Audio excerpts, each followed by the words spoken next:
Hello, hello mes déesses d'amour, j'espère que vous allez bien, moi ça va super bien et bienvenue sur ma chaîne secrète de Marilyn. Aujourd'hui, on va faire un savon à l'abricot pour booster l'éclat de la peau. C'est l'été, il fait chaud, la peau est terne, on n'arrive pas à avoir de l'éclat, faites-moi ce savon. On va associer l'abricot avec le curcuma.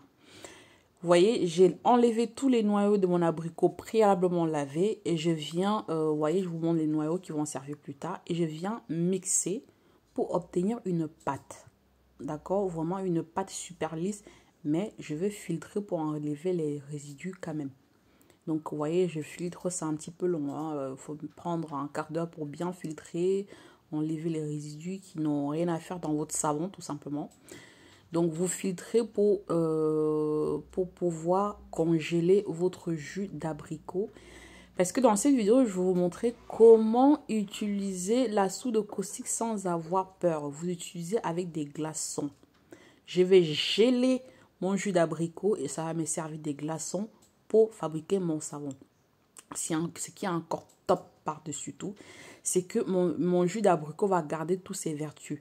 L'abricot est extrêmement riche en vitamine C et vitamine A et beaucoup d'autres vitamines qui sont bons pour la peau. Donc là, quand je vais geler, tous mes vitamines vont rester intactes. Donc là, j'ai dû mis au frigo, j'ai attendu 3 heures par là. Donc je viens sortir du frigo et je vais sortir la quantité que j'ai besoin pour dissoudre ma soude caustique. Retenez bien que mon glaçon est considéré comme l'eau. Donc, je pèse la quantité que j'ai calculée sur mon calculateur. Je pense que dans cette recette, j'avais utilisé 147 grammes d'eau. Donc, je me suis servi directement de mes glaçons d'abricot. Je vais vous montrer un tout petit peu sur mon autre téléphone. Voilà, là, j'ai fait mon calcul sur Mandruladia. C'est sur cette application-là que je fais mon calcul de saponification. Donc, allez-y, jetez un coup d'œil. Vous faites vos calculs en fonction des huiles que vous avez à votre possession. Vous voyez mon truc, j'en ai pour un bon moment. Là, je regarde le reste au frigo pour des prochains savons. Je vais vous proposer. Je vais associer l'abricot avec les carottes et la papaye plus tard. Donc aujourd'hui, c'est l'abricot et le curcuma, la poudre de Snow White et plein d'autres choses. Regardez la vidéo jusqu'à la fin. Là, je suis en train de faire dissoudre ma soude caustique dans mes glaçons. Zéro gaz. Il n'y a pas de gaz. Parce que d'habitude, malgré que je mets le masque que j'ai hier, il y a quand même un petit gaz qui est un peu gênant. Là, il y avait zéro gaz. L'effet que les glaçons vont venir se décongeler avec la chaleur, il n'y a pas de gaz. Vous voyez, je vous présente les huiles que je vais utiliser dans mon savon. J'ai commencé par l'huile de coco et l'huile d'olive qui manque jamais, l'huile de ricin et de l'acide stéarique. Tout ça peut changer. La seule chose qu'il faut quand même maintenir dans un savon, c'est l'huile de coco parce que c'est important pour activer la mousse. Mettez minimum 20%. On peut aller jusqu'à 30%. Mais moi, je reste toujours entre 20 et 26. Donc voilà, je vous présente les éléments qui vont rentrer dans mon savon. Le curcuma, ma poudre de Snow White qui est éclaircissant, un super booster d'éclat accompagné avec le curcuma. Le gluconolactone qui va jouer un rôle de chélateur dans ce savon. Il y en a qui vont me demander c'est quoi un chélateur. Les filles, j'organise une formation pour le mois de septembre. Inscrivez-vous. Vous allez avoir réponse à toutes vos questions. Voilà, je vous montre juste des extraits de mes fabrications. Donc voilà, je vous présente les huiles. Donc j'ai pesé l'huile de coco avec l'acide stéarique. Ça c'est mon huile d'olive avec l'huile de ricin. Là je viens dissoudre au bain-marie à feu extrêmement doux mon huile de coco avec ma acide stéarique. L'acide stéarique peut se remplacer par le beurre de karité ou le beurre de cacao. Faites vos calculs sur Mandruladia. C'est mieux.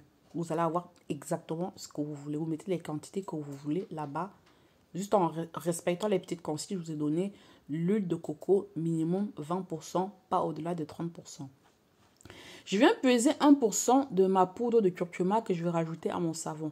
1%, c'est 1% du poids total de mes huiles. Mes huiles, j'en ai pesé tout et pour tout 490 grammes. Donc, ma poudre de curcuma, j'ai mis 4,9 grammes. C'est le 1% des 490 grammes. J'espère que je ne vous ai pas perdu.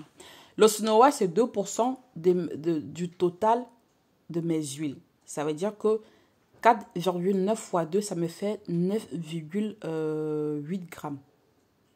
Les filles, on s'est déjà mis d'accord. Hein. La cosmétique, là, la vraie cosmétique, là, c'est au pourcentage. Si vous voulez mettre les curés à soupe et café, libre à vous. Mais il faut calculer.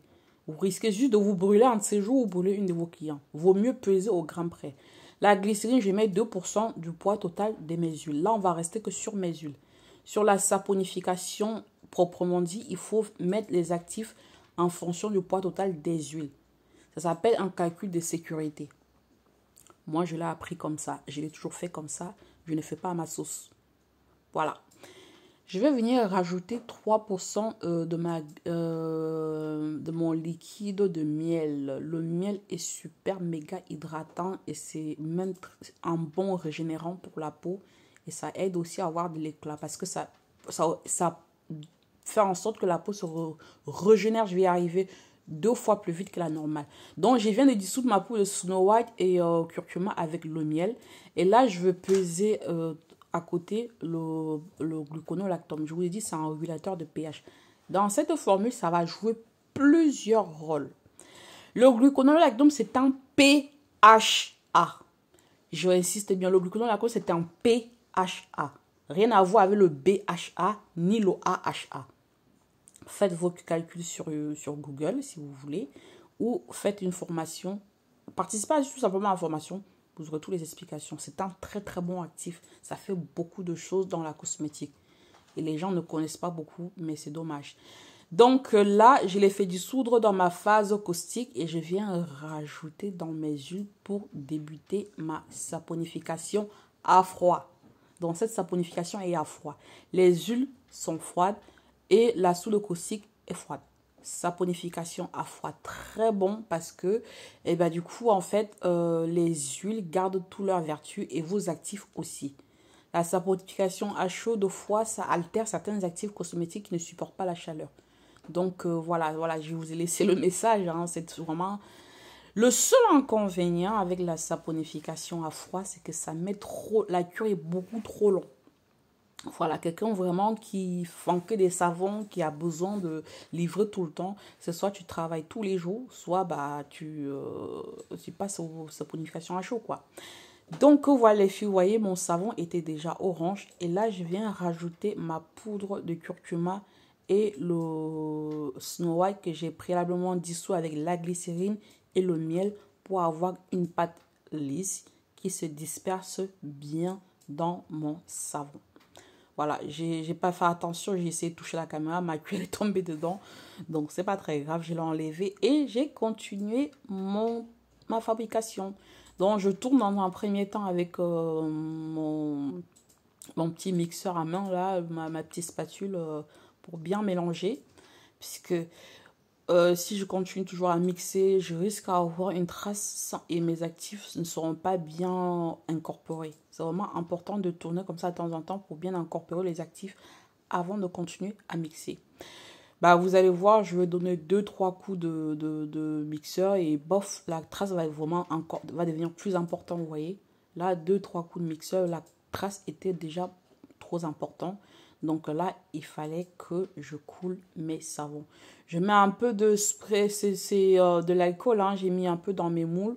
Ça me permet de démouler plus facilement. Aussi désinfecter mon moule, hein, même si je l'ai lavé, séché, nettoyé. Voilà, c'est quand même pas mal de faire ça. Donc là, j'ai coulé mon savon. Et le lendemain, c'était super dur. J'ai eu des très jolis savons. Franchement, faites des savons comme je vous ai présenté, vous allez prendre goût. Je vous promets les filles, si vous avez aimé cette vidéo, n'hésitez surtout pas de liker, de vous abonner si ce n'est pas encore fait et d'appuyer la petite cloche de notification. Je vous fais des gros bibis et à très vite.